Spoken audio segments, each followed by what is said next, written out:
मातीमध्ये जन्माला आलेलं छोटस संस्काराचं फुल आहे. अरे माणसांनी भानगडी करू नये म्हणून संतांनी काढलेल्या प्रबोधनाच्या कारखान्यांचं प्रोडक्शन म्हणजे भारूड आहे. म्हणून म्हणतोय मी की तू जर माझं ऐकलं ना तर गुरगुंडा होईल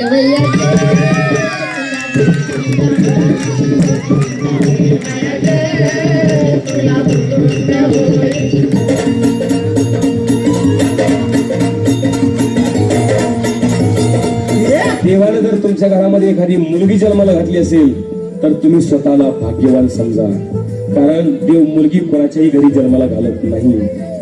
मुलगी पोटाला येण्याकरता पुण्यच असावं लागतं. काही लोक म्हणतात या जगामध्ये अन्नदान श्रेष्ठ आहे, काही लोक म्हणतात या जगामध्ये सुवर्णदान श्रेष्ठ आहे, काही लोक म्हणतात या जगामध्ये गोदान श्रेष्ठ आहे, काही लोक म्हणतात या जगामध्ये भूदान श्रेष्ठ आहे.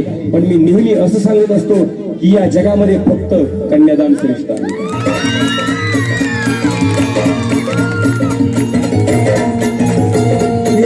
एका दिवसामध्ये नोटबंदी होऊ शकते, एका दिवसामध्ये लॉकडाऊन होऊ शकते, मग एका दिवसामध्ये बलात्काराला फाशीची शिक्षा का नाही होऊ शकत?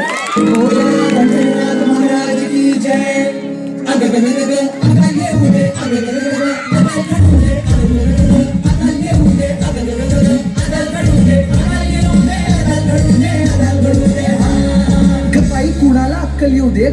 अरे अजून समजलं नाही तुम्हासनी?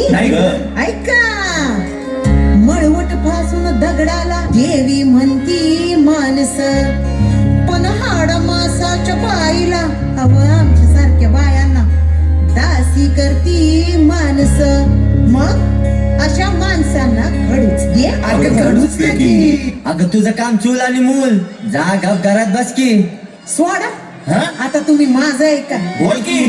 बायान बाप्य खर तर देवाजीची लेकर है की नाही? मग कोणता रिजन करणारे तुम्ही आम्ही कोण र? आता असं करेल त्याचं गाठुळ होईल. वाटुळ होईल.